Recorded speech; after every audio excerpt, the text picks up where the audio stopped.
Mulai. Bismillahirrahmanirrahim. Assalamualaikum warahmatullahi wabarakatuh. Waalaikumsalam warahmatullahi wabarakatuh. Perkenalkan, saya Kus Kusnadi, calon guru penggerak angkatan 9 dari SMPN 2 Karangpawitan, Kabupaten Garut. Pada kesempatan ini saya akan melakukan kegiatan wawancara terkait pengambilan keputusan berbasis nilai-nilai kebajikan sebagai pimpinan sekolah. Dalam hal ini sebagai narasumber yaitu yang terhormat Bapak Dr. Anes Ayi Jauhin MPD. Beliau merupakan kepala sekolah di SMPN 2 Karangpawitan. Selamat siang Bapak. Assalamualaikum warahmatullahi wabarakatuh. Waalaikumsalam. Mohon maaf Bapak mengganggu waktunya. Saya akan melakukan beberapa wawancara, memberikan beberapa pertanyaan terkait kasus-kasus yang berkaitan dengan dilema etika yang ada di SMPN 2 Karangpawitan. Untuk pertanyaan pertama, selama ini bagaimana Bapak sebagai kepala sekolah dapat mengidentifikasi kasus-kasus yang merupakan dilema etika atau rujukan moral? Terima kasih atas pertanyaannya dan juga barangkali mudah-mudahan jawaban saya minimalnya ada gambaran begitu ya untuk bagaimana cara mengidentifikasi permasalahan yang berhubungan dengan etika dan moral. Saya melaksanakannya itu ada beberapa cara. Yang pertama adalah dengan melaksanakan observasi ke lapangan. Yang keduanya kita bisa beridentifikasi daripada hasil obrolan, diskusi gitu ya dengan rekan kerja, termasuk informasi-informasi yang keluar atau yang datang dari luar sekolah juga, termasuk komite sekolah. Itu cara mengidentifikasi permasalahan-permasalahan yang ada di sekolah itu. Berarti kita harus mengobservasi sendiri, lihat ke lapangan apa itu permasalahannya. Yang kedua itu adanya komunikasi baik itu dengan Bapak Ibu guru, terutama dengan Bapak Ibu wakil kepala sekolah. Observasi dan Ya.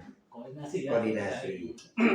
Nah, kemudian bagaimana Bapak menjalankan pengambilan keputusan di sekolah Bapak di SMPN 2 Karangpawitan, terutama untuk kasus-kasus yang mana terdapat dua kepentingan yang sama-sama benar atau sama-sama mengandung nilai kebajikan? Nah, untuk mengambil keputusan ini kembali lagi tadi bahwa kita itu harus koordinasi dulu. Identifikasinya permasalahannya itu apakah ini yang menurutnya itu apa yang kita harus tentukan. Tetapi kalau saya sebelum kita menentukan secara pribadi tentunya kita harus koordinasi dulu dengan para wakil kepala sekolah, terutama dalam hal yang berhubungan kepentingan sekolah secara pada umumnya, karena menentukan kebijakan itu untuk sekolah itu tidak tok keputusan daripada kepala sekolah, karena ini menyangkut daripada institusi begitu ya. Ya, jadi harus koordinasi dengan stakeholder ya, warga sekolah. Kemudian langkah-langkah atau prosedur ya, seperti apa yang biasa Bapak lakukan selama ini? Ya, prosedurnya barangkali kita mesti tahu cara atau misalkan langkah-langkah yang harus kita kerjakan. Yang tetap kita itu yang pertama koordinasi, yang kedua keterbukaan. Ya, bagaimana kita itu menyingkapi permasalahan tersebut sehingga permasalahan itu bisa ditanggulangi secara baik. Yang ketiganya kita itu harus melihat secara kasus per kasus, karena satu kasus dengan kasus yang lainnya kadang-kadang penanganannya itu berbeda-beda tergantung daripada situasi dan kondisi. Tapi yang paling pokok sebelum kita menentukan bahwa itu harus ada keputusan keputusan atau kebijakan, mesti selalu kita atau saya lakukan itu adalah koordinasi dengan semua komponen atau stakeholder di sekolah. Sepakat Bapak. Hal apa saja yang selama ini Bapak anggap efektif dalam pengambilan keputusan pada kasus-kasus tadi yang dalam etika? Nah, dengan secara tidak langsung dengan cara berkoordinasi, komunikasi begitu ya, terus kasus per kasus begitu, terus cara penanggulangannya itu lebih mudah.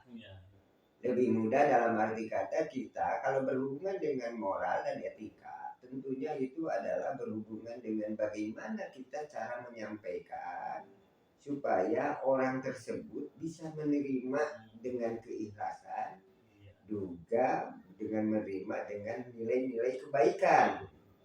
Begitu. Jadi harus istilahnya secara komunikasinya harus secara intens dan perlu dicarikan solusi yang terbaiknya begitu. Betul, Bapak sepakat dengan apa yang sudah Bapak sampaikan. Nah, tentunya Bapak dalam pengambilan keputusan di sekolah dalam hal ini itu ada tantangannya. Ya, betul. Menurut Bapak selama ini apa yang merupakan tantangan ya bagi Bapak dalam pengambilan keputusan pada kasus-kasus tersebut? Tentunya ini berhubungan dengan SDM, sumber daya manusia. Kalau saya analogikan kan seperti begini. Di SMP 2 Karangpawitan itu warga sekolah itu kurang lebih ada 65 orang. Berarti 65 keinginan, 65 madhab. Nah, itu tantangan yang harus kita samakan itu adalah bagaimana untuk yang 65 orang ini bisa disatukan menjadikan satu bagian yang menuju kepada visi misi sekolah. Nah, itu adalah tantangan, hambatan. Berarti terus yang kedua, SDM-nya kan berbeda-beda. Mulai level mungkin SMP, SMA sampai S2. Itu cara pandangannya juga berbeda-beda. Nah, itu barangkali menyingkapinya itu harus arif dan bijaksana. Dan kita juga berbicara harus berhubungan dengan etika dan moral itu. Berarti kita harus tidak menyamaratakan ya antara saya dengan Pak Hukus, apakah saya dengan Pak Nandang sebagai pesuruh, itu akan berbeda cara berbicara, cara menangani kasus. Nah, kemudian Pak, ketika ada suatu kasus yang menyangkut dilematika ataupun pendidikan moral, ya, apakah Bapak selalu langsung menyelesaikannya di tempat atau Bapak memiliki sebuah jadwal tertentu untuk menyelesaikannya, Pak? Tergantung kasusnya begitu ya. Kalau kasusnya mesti ditindaklanjuti secara cepat, itu mesti dilaksanakan secara cepat. Tetapi tadi kembali lagi, sebelum saya mengambil keputusan, saya pasti koordinasi dulu dengan minimalnya wakil-wakil di sekolah atau wakil kepala sekolah. Karena apa? Karena ini akan menentukan daripada wujud organisasi sekolah itu sendiri. Jadi ada dua, satu ada yang langsung eksekusi, tetapi tentunya sebelumnya sebelum dieksekusi harus ada koordinasi dulu, tetap dengan bicarakan dengan yang bisa menopang daripada kebijakan itu. Yang kedua ada yang mungkin step by step. Apakah ini kasusnya ini akan berkelanjutan, berarti ada waktu mungkin 1 hari atau 2 hari, 1 minggu, mungkin 1 bulan. Berarti ada penjadwalan tersendiri juga begitu ya, supaya apa? Kenapa hal ini dilaksanakan? Karena kita itu menangani kasus itu bukan ingin menambah kasus, tapi ingin menyelesaikan kasus. Berarti harus proporsional di dalam penanganannya. Mudah-mudahan dengan kebijakan tersebut kita itu kalau bahasa Sunda itu ya cairna herang lautnya benar gitu ya. Jadi tidak menimbulkan masalah yang lain. Itulah barangkali yang perlu disampaikan bila mana ada kasus. Tadi kan Bapak bilang ketika menyelesaikan kasus adalah intinya koordinasi ya. Koordinasi. Nah, adakah menurut Bapak seseorang atau faktor-faktor apa yang selama ini mempermudah atau membantu Bapak dalam pengambilan keputusan ya dalam kasus-kasus yang tadi Pak disebutkan? Tadi kembali lagi tentang SDM. Kalau kita berbicara dengan SDM yang sudah ini itu lebih mudah. Satu itu. Yang kedua, lingkungan kerja, Pak. Jangan lupa lingkungan kerja juga adalah sebagai faktor yang akan mempermudah kita menyelesaikan kasus.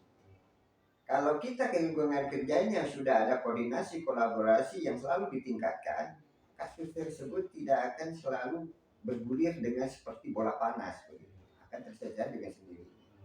Jadi yang pertama adalah SDM, yang kedua lingkungan kerja atau lingkungan sekolah. Lingkungan sekolah kan itu yang tadi itu bermacam-macam di situ ya, gitu ya. Jadi lingkungan sekolah yang kondusif itu akan mempermudah di dalam penyelesaian kasus. Beda lagi kalau di sekolah itu terjadi konflik interest, itu akan lebih sulit.